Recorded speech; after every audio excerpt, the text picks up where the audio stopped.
sí veo una fuerte nacionalización de la campaña, ¿no?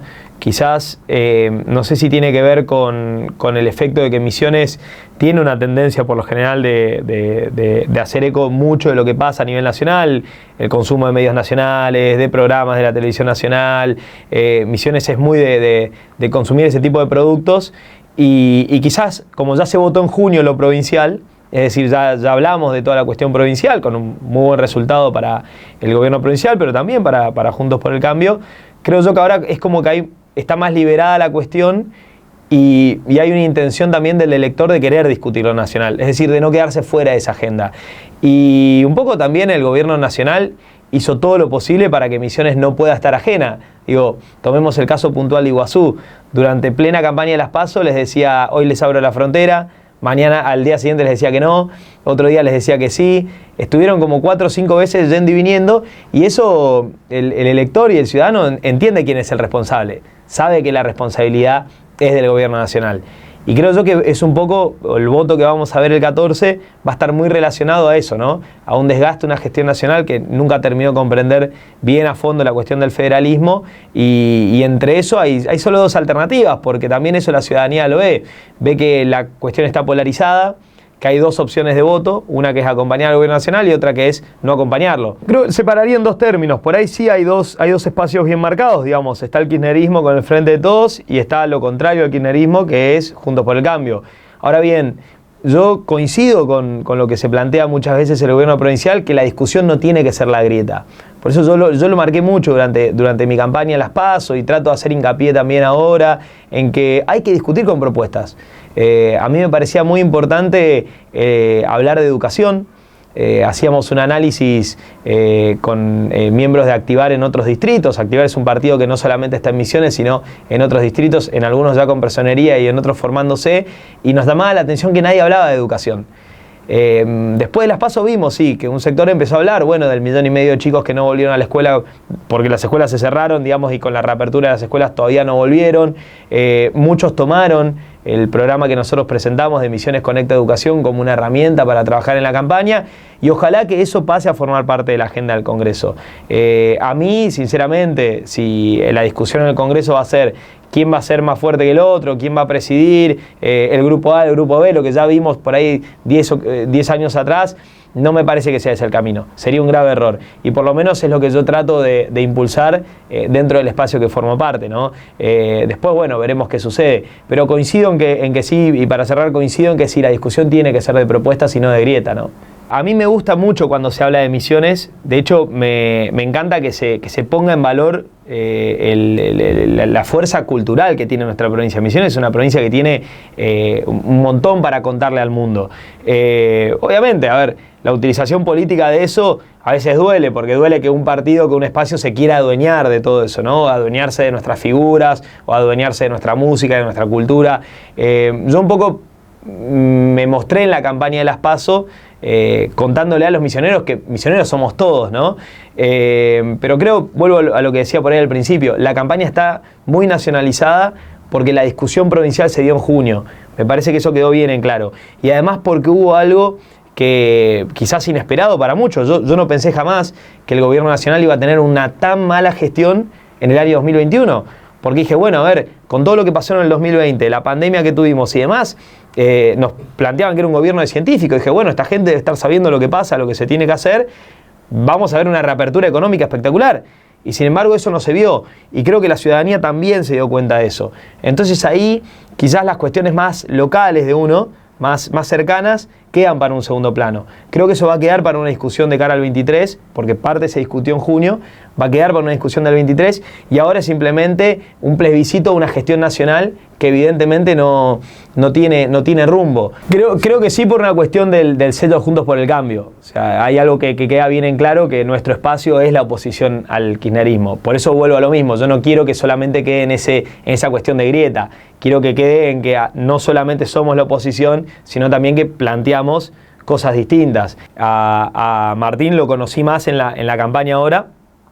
Nosotros por ahí, por estar en distintos espacios, no nos conocíamos personalmente, nos conocíamos de distintas conversaciones, pero sí me pareció muy positivo esto de buscar una agenda en común.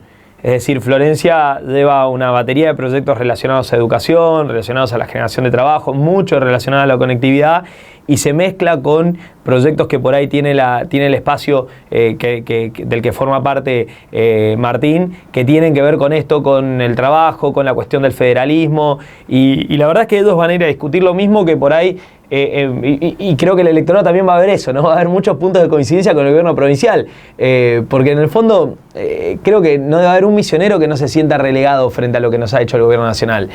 A mí me parece muy duro. Ese falso federalismo que invocaron nos termina poniendo a todos en un mismo lado, ¿no? Quieras o no, digo, después podemos discutir un montón de otras cosas. Nosotros estamos en contra de la fuerte presión tributaria, nosotros estamos en contra de acompañar al kirchnerismo en proyectos que entendemos que no son buenos para nuestra provincia, estamos a favor de poder generar que Misiones sea el motor que impulse al norte grande de la Argentina, pero bueno, son por ahí los matices que tenemos, ¿no? Todo lo contrario, yo soy un joven que trabajo en el sector yerbatero, que trabajo y doy trabajo en el sector yerbatero, en el sector productivo de la provincia.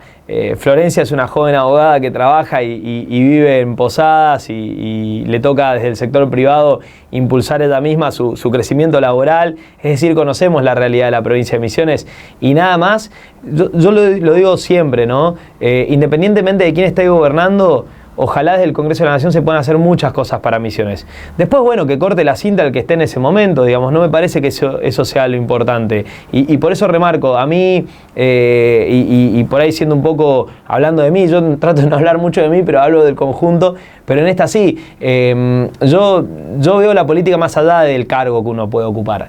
Veo la política como la oportunidad de poder mejorar la calidad de vida que uno tiene y el lugar donde uno vive, ¿no? Y si nosotros desde el Congreso podemos llegar a tener una ley, por ejemplo, que permita que a través de la conectividad los jóvenes, la gurizada que está en toda la provincia o en toda la Argentina pueda tener la misma calidad de educación que un joven que está en la capital federal o en cualquier otra parte del mundo, y que después de terminar la escuela, de aprender de robótica y programación, que son buenos programas que tiene la provincia, puede conseguir trabajo y trabajar a distancia y vivir en Piñalito Norte con su familia, eso es un éxito. Digo, y si la cinta de eso lo tiene que cortar el que está gobernando, no hay problema. Digo, lo que importa es poder lograr esa política, ¿no? Me parece que eso es lo bueno. Es muy duro lo que está haciendo el gobierno nacional. Yo no me lo esperaba jamás, pero nunca pensé que iba a vivir un gobierno de por ahí, del origen que tiene el gobierno nacional actual, que tenga una visión tan central, tan centralista, ¿no? No me lo esperaba. Pensé que iba a tener una visión mucho más federal. Creo que el rechazo viene mucho en que la ciudadanía también comprendió que esto es un poco haz lo que digo, pero no lo que hago. Porque el gobierno nacional, y lo voy a remarcar en 2 o 3 ejemplos, nos decía quédate en casa, la fiesta de Olivos. Nos hablaban del federalismo, todos los ministros son de la capital o del entorno del Gran Buenos Aires. Nos hablaban de la paridad de género, hay solo una ministra mujer. Digo, o sea, constantemente nos dicen una cosa y hacen otra. No, tranquilo que las internas sirven. Sirven en la medida que no nos peleemos todos del día después. Bueno, la verdad que ahí hemos hecho mérito mucho porque no nos peleamos. y creo que ahí sí sirvieron, ¿no? Yo sé que se ha hecho mucha polémica al respecto y por ahí es un ataque fácil que hay, Juntos por el Cambio está en contra de los trabajadores. Nada más distinto que eso. Me parece a mí que lo que hay que plantearse en el Congreso, sí, es cómo hacer para que el trabajador no sea víctima de a veces de procedimientos o procesos judiciales in eternum en un país con inflación, donde finalmente el trabajador que es despedido, que tiene una cuestión, porque muchas veces puede ser un despido con causa, sin causa o cualquier tipo de situación extraña, y el trabajador, hay casos donde, por ejemplo, pasan 10, 15 años y el trabajador no cobra su indemnización. Se ha tratado de buscar eso como discurso político, cuando en realidad lo que hay que hacer es lo mismo que se hizo, por ejemplo, con la reforma del Código Civil. Cuando se buscó reformar el Código Civil en la Argentina, no se hizo de la noche a la mañana. Se hicieron plenarios, se habló del tema, se discutió, se tomó historias de afuera, hay que escuchar a la OIT también. La Organización Internacional del Trabajo tiene cientos de miles de documentos y de cuestiones relacionadas a cómo modernizar el trabajo en el mundo de hoy. Y mucho del trabajo, que nosotros hemos visto, por ejemplo, a raíz de la pandemia, también empieza a ser de manera autónoma. Hay mucha gente que trabaja, que es su propio empleador, digamos, y también hay que darle un manto de protección. Y hay mucha gente que quiere trabajar con empresas que por ahí ni siquiera están en Argentina. Y hoy la ley de teletrabajo nadie la entiende.